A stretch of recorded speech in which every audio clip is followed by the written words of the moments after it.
والصلاة والسلام على من لا نبي بعده ولا رسول بعده وعلى آله وأصحابه الذين أوفوا عهده. أما بعد، فأعوذ بالله من الشيطان الرجيم. بسم الله الرحمن الرحيم. وإذ بوأنا لإبراهيم مكان البيت ألا تشرك بي شيئا وطهر البيت للطائفين والقائمين والركع السجود. وعن ابن عمر رضي الله تعالى عنهما عن النبي صلى الله تعالى عليه وسلم قال: بني الإسلام على 5: شهادة أن لا إله إلا الله وإقام الصلاة وإيتاء الزكاة وصوم رمضان وحج البيت من استطاع إليه سبيلا. وعن ابن عمر رضي الله تعالى عنهما قال: قال رسول الله صلى الله عليه وسلم: إذا لقيت الحاج فسلم عليه وسافره ومره أن يستغفر لك قبل أن يدخل بيته فإنه مغفور لهم، أو كما قال عليه الصلاة والسلام. صدق الله مولانا العظيم وصدق رسوله النبي الكريم، ونحن على ذلك لمن الشاهدين والشاكرين، والحمد لله رب العالمين. رب اشرح لي صدري ويسر لي أمري واحلل عقدة من لساني يفقهوا قولي. رب زدني علما، رب زدني عملا، سبحانك لا علم لنا إلا ما علمتنا إنك أنت العليم الحكيم. میرے عزیز بھائیوں، دوستوں، محترم سامعین اور حاضرین حضرات، آپ کے سامنے میں نے قرآن مجید فرقان حمید کی ایک آیت مبارکہ اور نبی علیہ السلام کی حدیث مبارکہ میں سے 2 حدیث مبارکہ تلاوت فرمائی ہیں۔ اللہ رب العزت سے دعا ہے کہ اللہ تعالیٰ مجھے حق بیان کرنے کی توفیق نصیب فرمائے اور ہم سب کو اس پر عمل کرنے کی توفیق نصیب فرمائے۔ ہر دل کی یہ تمنا ہوتی ہے کہ وہ حرم شریف جائے، اور ہر جبین کی یہ آرزو ہوتی ہے کہ اپنے جبین نیاز کو بیت اللہ کے سامنے جھکا دے۔ ہر آنکھ کی یہ آرزو ہوتی ہے کہ وہ اپنے آنکھوں کو بیت اللہ کے نظر سے منور کر دے، روشن کر دے۔ ہر سر کے اندر یہ سوزش ہوتی ہے کہ وہ خانہ خدا میں جا کر اپنے سر کی سوزش کو نکالے اور اپنے سر کی سوزش کو خانہ کعبہ کی یہ جو مربع شکل ہے اس کے ارد گرد گھما کر کے اپنے سوزش کو نکال دے۔ ہر قدم یہ چاہتا ہے کہ وہ پیدل ہو کر، سوار ہو کر، وہ پہاڑوں کو چلانتے ہوئے اور ہواؤں میں اڑتے ہوئے، طیاروں کے ذریعے سے اور بحری جہازوں کے ذریعے سے وہ کسی طریقے سے پہنچ کر بلد اللہ الحرام میں جائے اور یہ عظیم سعادت حاصل کر لے، حرمین شریفین کی زیارت کر لے۔ چنانچہ یہ جو حاجی ہوتا ہے یہ اس طرف کو لے کر بلد اللہ الحرام میں پہنچتا ہے اور اپنے دل کو اور اپنے آنکھوں کو حرمین شریفین کی زیارت سے ٹھنڈا کرتا ہے اور دل کو باغ باغ کرتا ہے۔ اللہ تعالیٰ فرماتے ہیں: وَإِذْ بَوَّأْنَا لِإِبْرَاهِيمَ مَكَانَ الْبَيْتِ أَلَّا تُشْرِكْ بِي شَيْئًا وَطَهِّرْ الْبَيْتَ لِلطَّائِفِينَ وَالْقَائِمِينَ وَالرُّكَعِ السُّجُودِ۔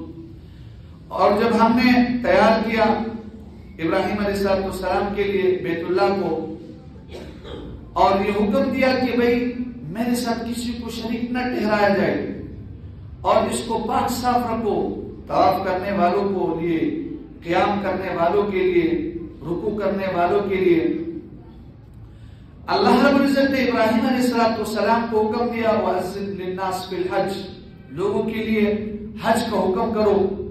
تو ابراہیم علیہ السلام نے ایک آواز لگایا: یا ایھا الناس ان اتخذ ربکم بیتا فحجوہ، تمہارا رب نے تمہارے لیے گھر بنایا ہے اور تم حج کرو۔ ارکان 5 شریعت مطہرہ نے 5 رکن اسلام کے اندر جو بنیادی رکن ہے وہ ہے کلمہ شہادت، نمبر 2 نماز، نمبر 3 زکات، نمبر 4 روزہ اور نمبر 5 حج۔ اس کا فلسفہ یوں ہے کہ دنیا کے عاشق مجازی اس کا ایک اصول اور ایک مطلوب ہوتا ہے. اس اصول اور مطلوب کو حاصل کرنے کے لیے وہ کچھ مراحل طے کرتا ہے. درجے جواز میں اسی طرح ایک محبوب حقیقی کو حاصل کرنے کے لیے ایک عاشق حقیقی، عاشق صادق کچھ مراحل کو طے کرتا ہے. اور یہ ہو نہیں سکتا ہے کہ دنیا کا جو عاشق ہے، عاشق مجازی، یہ محبوب کو حاصل کرنے کے لیے کچھ مراحل طے کرے اور عاشق حقیقی محبوب حقیقی کو حاصل کرنے کے لیے کچھ مراحل اور کچھ مشقت اور تکلیف برداشت نہیں کرے. یہ ممکن نہیں ہے. دنیا کے عاشق مجازی کا یہ اصول اور یہ ترتیب ہے کہ اپنے محبوب مجازی کو حاصل کرنے کے لیے پہلے مرحلے میں اس کی تعریف کرتا ہے، زبان سے اس کی تعریف کرتا ہے، اس کی قصیدے پڑھتا ہے. چنانچہ عرب کے شعراء اور عجم کے قصیدہ خواں اور جو اپنے قصیدوں میں اور نظموں میں اور شعراء میں محبوب کو حاصل کرنے کے لیے ان کے لیے تعریفوں کے پل باندھتے ہیں اور جا بجا ان کی تعریفیں کرتے ہیں. اپنے محبوب کو کبھی شتر مرغ کے انڈوں کے ساتھ تشبیہ دیتے ہیں، کبھی ہرنیوں کے ساتھ تشبیہ دیتے ہیں، کبھی سورج اور چاند کے چمک دمک کے ساتھ جو ہے نا تشبیہ دیتا ہے، تاکہ کسی طریقے سے محبوب جو ہے نا وہ حاصل ہو جائے اور محبوب کے جو ہے نا وہ محبت کے پردوں اس کے اوپر پڑ جائے. چنانچہ امرؤ القیس کے بے شمار شعر ہے، ابو دلامہ کے اشعار ہے، اور لیلا مجنون کا بلبل گلستان کا چہتے ہوئے وہ تو کسی سے مخفی نہیں ہے. اور وہ کہتے ہیں امر علی دیار دیار لیلا، بلکہ وہ کہتے ہیں اپنے محبوب کو ہرنیوں کے ساتھ تشبیہ کہتے ہیں. وباللہ یا ذبیات، کہ اللہ کی قسم اے چکیل میدان کے ہرنیوں یہ مجھے بتاؤ، الیلا من کن ام لیلا من البشر، میری جو لیلا ہے وہ تم ہرنیوں میں سے ہے یا انسانوں میں سے ہے.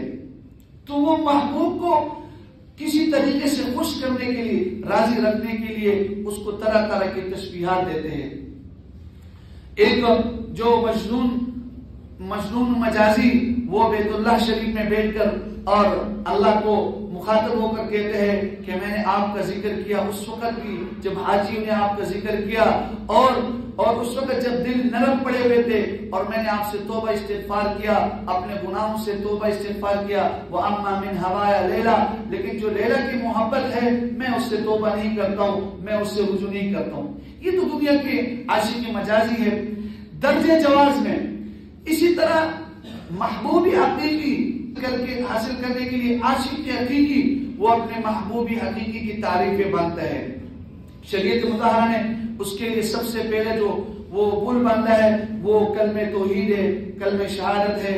اشہد ان لا الہ الا اللہ واشہد ان محمد رسول اللہ، لا الہ الا اللہ محمد رسول اللہ. چنانچہ یہ محبوب حقیقی کو حاصل کرنے کے لیے یہ عاشق حقیقی، عاشق صادق سب سے پہلے اپنے محبوب حقیقی کی تعریف کرتا ہے.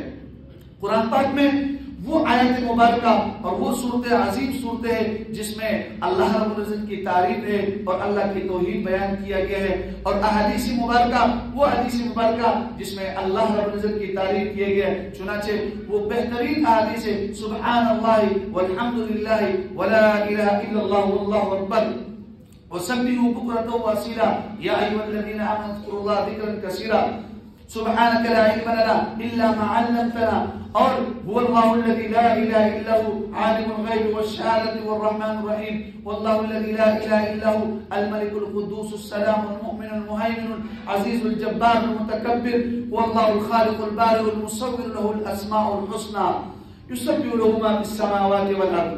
تو یہ جو دنیا کا یہ جو عاشق مجازی محبوب کی تعریف کرتا ہے، اسی طرح ایک عاشق حقیقی بھی اپنے محبوب